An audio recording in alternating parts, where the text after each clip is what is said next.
তবে এই মুহূর্তে আপনাদেরকে নিয়ে যেতে যাচ্ছি বার্তা কক্ষে। সেখানে ইমরান হোসেন সুমন আছেন, এই বিষয়ে বিস্তারিত আমরা তার সঙ্গে কথা বলবো।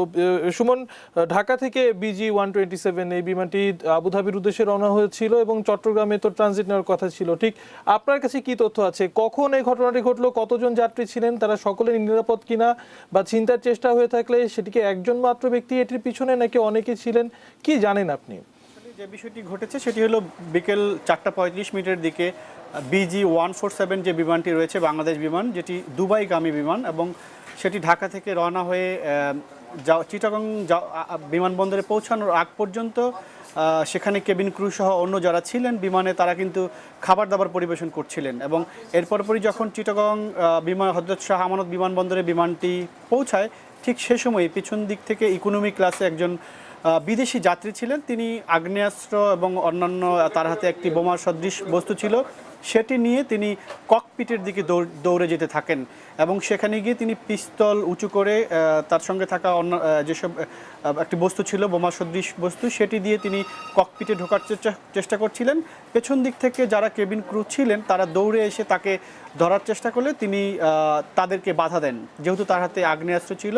এবং এর পরপরই অন্যান্য কেবিন ক্রুরা এগিয়ে আসার পরপরই এই ঘটনাটি ঘটে। আমরা বিমানের যারা সেই সময় এই বিমানে যারা কেবিন ক্রু ছিলেন তাদের একজন সহকর্মীর সঙ্গে আমাদের কথা হয়েছে এবং এই মুহূর্তে বিমানে একজন কেবিন ক্রু ভিতরে রয়েছেন এবং সেই বিদেশি যাত্রী তিনি আগ্নেয়াস্ত্র সহ ভিতরে অবস্থান করছেন। এবং বিমানবন্দরে অবতরণের পর যেটি স্বস্তির খবর সেটি হলো বাংলাদেশ বিমানের যিনি পাইলট ছিলেন তার দক্ষতার সঙ্গে সেই সময় বিমানের জরুরি অবতরণ যে দরজা রয়েছে সেগুলো দিয়ে কিন্তু সকল যাত্রী সংখ্যাটা এখন পর্যন্ত পুরোপুরি আমরা নিশ্চিত হইনি কতজন যাত্রী তার মধ্যে ছিলেন। সবাইকে সেই বিমান থেকে নিরাপদে নামিয়ে আসা সম্ভব হয়েছে এবং এরপর আমরা যেটা শুনেছি জানানো হয়েছে সেটি হলো পিস্তল দিয়ে ককপিটের দিকে গুলি তাক করে মানে গুলি ছোড়ার ঘটনাও ঘটেছে, এরকম একটি শব্দ শোনা গেছে, তারা সেটি বলেছেন। তো সব কিছু মিলিয়ে এই মুহূর্তে ইতিমধ্যে আপনারা জানেন যে বিমানবন্দর এলাকায় আমাদের সহকর্মী রয়েছেন আরাফাত সিদ্দিকী এবং আরও যারা রয়েছেন তারা তথ্য দিচ্ছেন এবং সব কিছু মিলিয়ে ভেতরে এখন শুধুমাত্র সেই বিদেশি যাত্রী যিনি এটি হামলার চেষ্টা করেছিলেন, এটি ছিনতাইয়ের উদ্দেশ্যে করা হয়েছিল কিনা কিংবা তিনি যেহেতু ককপিটে ঢোকার চেষ্টা করেছিলেন তার মানে একটি বিষয় পরিষ্কার ধারণা পাওয়া যায় যে তিনি ককপিটে ঢুকে হয়তো পাইলটকে জিম্মি করার কোনো চেষ্টা হয়তো অপচেষ্টা করা হয়েছে, নৎসাৎ প্রাথমিকভাবে হয়েছে। এখন আসলে বাকিটুকু যেহেতু সবাইকে নিরাপদে নামানো গেছে এটি স্বস্তির খবর। আমরা শাহ আমানত বিমানবন্দরে আমাদের সহকর্মী আরাফাত সিদ্দিকী রয়েছেন, আমরা সেখানে তার কাছে যুক্ত হতে চাই।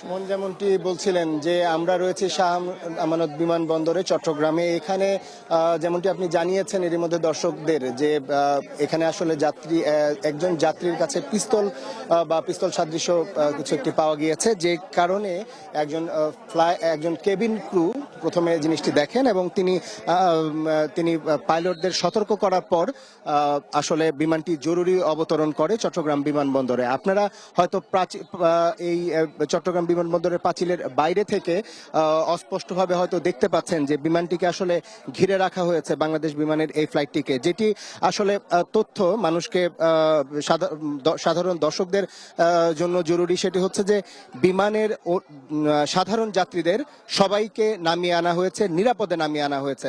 সাধারণ যাত্রীরা কেউ এখন আর কোনো হুমকিতে নেই।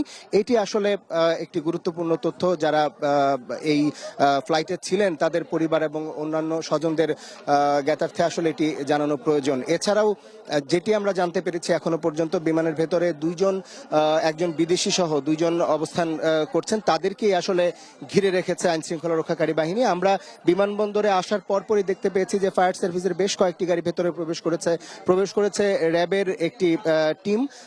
র্যাবের তারাও আসলে এই অভিযানে হয়তো অংশ নেবে।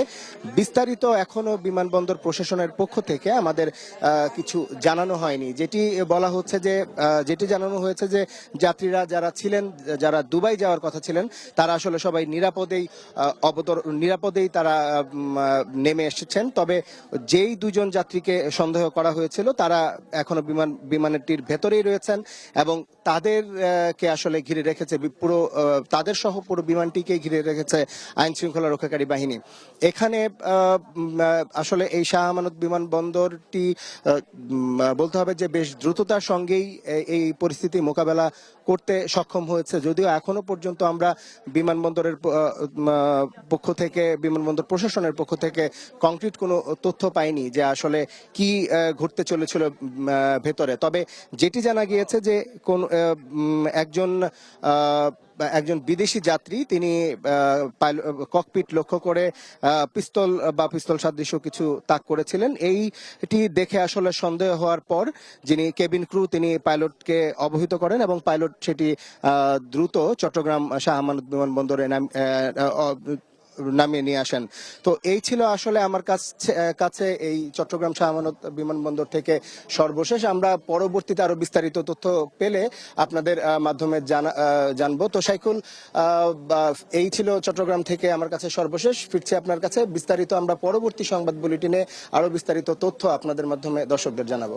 অবশ্যই আরাফাত, আবারও আপনার সাথে আমরা সংযুক্ত হব। অসংখ্য ধন্যবাদ আপনাকে। সহকর্মী আরাফাত সিদ্দিকী আমাদের সঙ্গে সংযুক্ত হয়েছিলেন চট্টগ্রামের শাহ আমানত আন্তর্জাতিক বিমানবন্দর থেকে, এবং একই সাথে আমাদের সঙ্গে সংযুক্ত হয়েছিলেন বার্তা কক্ষ থেকে সহকর্মী ইমরান হোসেন সুমন। দুজনেই জানাচ্ছিলেন ঢাকা থেকে আবুধাবিগামী বাংলাদেশ বিমানের একটি বিমান ছিনতাই প্রচেষ্টাকালে চট্টগ্রাম শাহ আমানত আন্তর্জাতিক বিমানবন্দরে সেটি জরুরি অবতরণ করেছে এবং এই বিষয়ে তারা